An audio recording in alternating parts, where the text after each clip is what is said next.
Irashaimase! Hello and welcome to Fitaurus Kitchen. I'm your host, Chef Fitaurus. It's time once again for Shoot 'em Up Saturday, and on the menu this Saturday we have Raiden V, Director's Cut, the latest title in the storied Raiden series. What kind of taste will it have? Let's get cooking and find out. Raiden V is the 25th anniversary Raiden project. Originally released for the Xbox One in 2016, we have the Director's Cut now available on the PlayStation 4 and Windows in late 2017. So here, we've got the modes that we can play the game in. There's the story mode, which is the main way you'll be playing through the game. There's also the boss mission, which has all these various missions where you can challenge yourself against the boss with a set time and a certain weapon of the game's choosing. Really neat if you've mastered the story mode, but you'd probably want to hold off till then. Story mode itself, you can continue a game from the beginning of a previously achieved stage if you didn't complete a run previously. There's also the ability to do a new game, and you can select the stage from any of the stages you've unlocked at that point. Of course, we'll be looking at a new game, and we won't be continuing from the previous point. There, we also are next taken to the difficulty select screen. We have 6 difficulties to choose between, starting at practice and working up to very hard. Practice, the enemies don't even fire back at you, and it's a great way to see all of the game. You can even get the true ending in the practice mode. We'll be playing on easy today, and then we're taken to our fighter select screen. I love the fighters here, just their design and even the differences between them. So there's the Ozma, which has a balanced attack and homing rockets. The Spirit of Dragon, which is heavy on attack, heavy armor, and slow speed, with straight fire all missiles. And then the Moulin Rouge, which has a weaker attack and armor than the other two, but a much higher speed, with Chase Laser, which is basically a seek laser. They fire, home in on the direction of enemies and fire that way. I will be playing as the Ozma today, as that's my favorite. The balance just works really well for me. Then you select the weapons from the 3 categories we have on the ship. There's the Vulcan, the Laser, and the Plasma. So the Vulcan, you have 3 choices: Wide Vulcan, Swing Vulcan, and the Moving Vulcan. The Moving Vulcan's the only one that's not really self-explanatory there, and if you release the fire button, move forward, then fire again, your outer beams will be at a wider angle, but you can go back the other way and close them up. It's a little tricky to use, but probably the most powerful of the Vulcans, although the Wide Vulcan is also really useful. Laser, we've got 3 different kinds. There's the Lightning Laser, which is just basically a powerful straight fire. A Charge, which you can go and fire a super big charge beam, but you have to release fire to charge it up. And then the Reflect Laser, which is really neat. You'll launch this crystal in front of you, and as long as you're firing into that crystal, the laser will spin around the crystal in this awesome beam of death. But it's hard to use because the crystal doesn't move with you. You have to release fire to call it back to your ship, then fire it again. And last but definitely not least, we have the Plasma, which is your homing weapon. There's the Bend Plasma, which is a big beam of plasma that tries to hit as many enemies as possible. The Catch Plasma, which is the one I'll be using, it sends out these tendrils that go and catch the enemies and holds over them to deal repeated damage. Then there's the Homing Plasma, which just fires these homing beams. Once you select Stage Start, you're able to select which weapon you want to begin with. A really neat feature. So we'll just start with the Vulcan and begin. So there's a really in-depth story that's narrated / voiced throughout the entire course of the game itself. But after the first run, I felt it was a little bit too much, so I turned the voice all the way down to 0 volume, as it's not possible to turn off the dialogue itself in the options. It's a little feature that I wish they'd added. But basically, there's these sentient crystals that can contaminate military hardware, and they're attacking Earth. We're part of this anti-crystal task force. That's our mothership there, the Bellwether, and launching in the Ozma, we're off to defeat this force that's attacking an American city, New York City, I believe. So, let's talk about one of the awesome features that we have in Raiden V. So hopefully we'll see some good use of it, but at the moment it doesn't look like it. In the bottom left of my actual screen here, you'll occasionally see achievements that we get pop up. And then in the top left screen, as other players that are also playing it are playing the game, we'll see their achievements pop up, and we'll be able to press a button to cheer them for doing well in the game. And they can do the same for us. What that does for us and everybody else is it powers up something called the cheer call. And that cheer call we can use to basically activate a super attack, which is missile based, and it'll be dependent on like who's given us the most cheers and the fighter that they're using. So like this one here is the attack based off the Moulin Rouge, which gives you those sweeping lasers.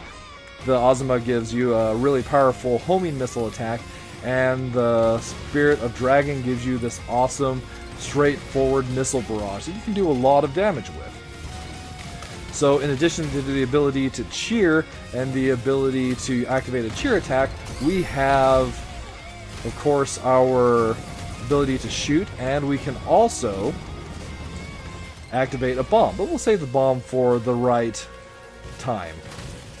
Our shot does fire both our main weapon and our sub-weapon, so that's a nice little optimization there. So in addition to that, there's a lot more on the screen being displayed. So we have a graph that indicates our score compared to others. You'll see like it's got the stage best score, the top 100 ranking, your best score if you've played it previously, and your current score. So it's neat to be able to see that tracked in real time against others. Then beneath that we've got our current weapon levels. There's the 3 weapons, and you can start at level, or rather you start at level 1, and you can charge all 3 of them up to level 10 total. And that's actually a really important feature in the game, and I'll get back to that in just a second. Then you also have the Flash rank, which is that level 2 with the word Flash between it. And that basically dictates our multiplier that we can get from the enemies. So the faster you destroy the enemies, the higher your multiplier will be, and that multiplier will be up to times 1 higher than your current Flash rank. So we have a Flash rank of 3 right now, so the faster we destroy an enemy, we could get up to a times 4 multiplier on that enemy. And that's how you get high scores in this game. That, and of course collecting the medals. If you release your fire button for a moment, any medals that are on the screen and the weapon power-ups will come flying to you, with the exception of the bomb items, which this particular carrier will drop. So those unfortunately don't home in on you, you have to seek those out. Then in the bottom, the last gauge that we haven't talked about in the bottom left there is the shield gauge. Rather than have a 1-up system, Raiden V uses a shield system, where you'll take a certain amount of damage to your shields based off of the armor of the fighter you're using. So, like, less damage if you're taking the Spirit of Dragon, significantly more if you're taking the Moulin Rouge. So it's neat that the 3 different ships have different levels of damage that they'll receive. And then if you run out of shield, you'll get a game over and the option to continue at that point. We can also change the information that's displayed on the left side of the screen by hitting a toggle. We can get information about the current sections of the stage that we're in. Or we can have it display basically stage stats, where how well we're doing against on the stage we're in with our current performance as well as our past performances. And we also see the all-important percentage of enemies defeated. Why is that all important? The game has a ranking system where there are, past the first stage, there are different ranks of stage. So for stage 2 there's A, B, and C, and past that there's S, A, B, and C. And the way we get to those certain stages is based off our percentage. Below 90 we'll drop a rank. 90 to 95 will stay on our current rank. Above 95 will increase a rank. And there's certain requirements to get to the true boss. That's to have cleared and stayed on the highest track, so second stage A, and beyond that S, and also have your weapons, all 3 of them, maxed out to level 10. That would take you to the true boss. Quite the challenge. So unfortunately it doesn't seem like the cheer system is working for us tonight, but oh well, sometimes it's just like that. So with the second stage, we're moving through this desert stage. Let's go and show off a little bit more of the catch plasma. So one of the things I really like about Raiden 5 is the small little extras that you have throughout the course of the game, a lot of them being achievements. So in each stage there's like several hidden items that you can find to get score and also potentially impact the outcome of the game itself, or at least get yourself some additional unlocks. There's things called souls. There's also the necklace that you can find, one in each stage, and it's really helpful to have a homing weapon to find Nicholas, because the homing weapon will indicate where he's at. It will home in on him even if you don't see anything there, and he's like, oh, that's where he's at. It's kind of neat. And then some other stages have certain particular goals for special areas, like the area that we were just flying over there is the Oasis. You get a special achievement for destroying all the enemies in the Oasis. Some stages have debris that you can destroy. Little just neat extras like that. In addition, since we're playing the director's cut, I think we should take just a quick moment to discuss some of the differences between the director's cut and the original version. So the original Raiden 5 did not have multiplayer, whereas the director's cut adds co-op dual play where you can play with a second player, although that does disable the cheer system and a few other features. You're not able to go and change your stage display on the left, or I don't know why they would lock that out. Oh, here's another little extra. Some enemies will drop fairies, and those fairies you can pick up, and if your shield falls below a certain level, they'll pop out of your ship and heal you. It's a really nice feature.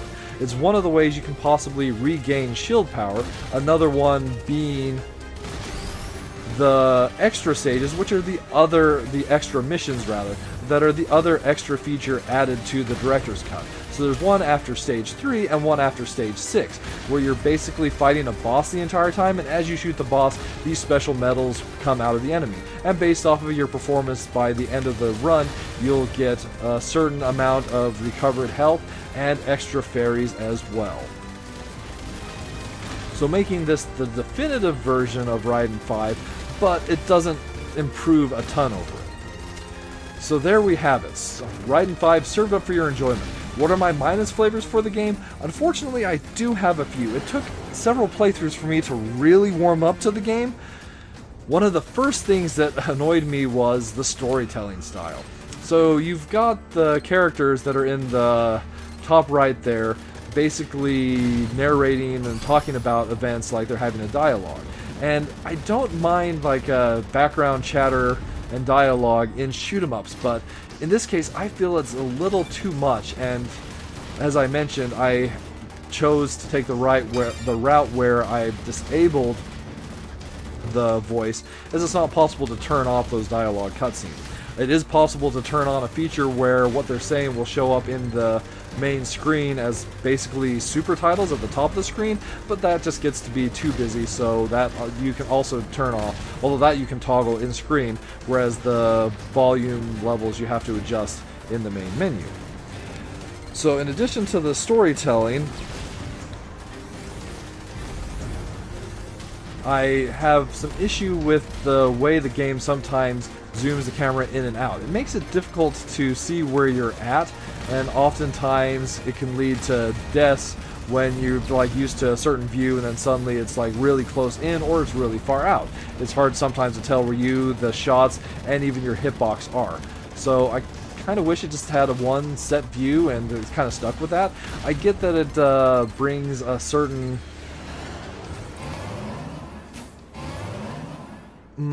dynamic camera to the whole experience, but it's one that we could do without.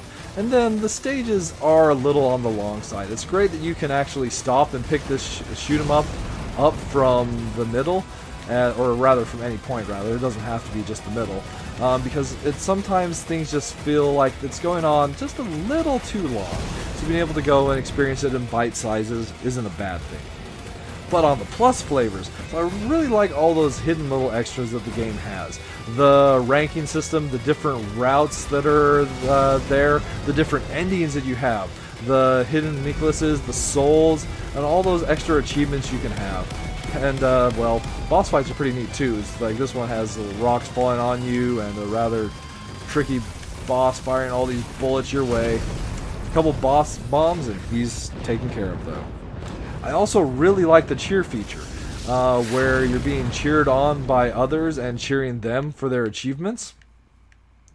It's too bad that it didn't appear to be working correctly for me, but it's a really neat feature. I'm worried though that as the game loses popularity, that it's one that will become more or less an obsolete feature. So there's that. And then also the ship designs, the enemy and boss designs are great. So, final thoughts? If you're a fan of the Raiden franchise, this is definitely one that I'd recommend looking into if you haven't already. But if you have Raiden 5 for the Xbox One, this is not one you need to pick up for the upgrade, as really it just adds the multiplayer and the 2 extra mission stages. Not something that you need to worry, not something that you're really missing out on. That said, as far as everybody else, I can't recommend picking it up at the base price point. It's a little bit pricey for what I feel it has to offer compared to other games at similar price points, like the M2 Shot Trigger games. Those ones I feel have a better package for the price that they're asking. So, like, if you're a fan of the series, definitely pick up this game, as it's a great Raiden title. But otherwise, maybe wait for a sale. It's a shoot 'em up that's worth playing, but there are other shoot 'em ups out there as well.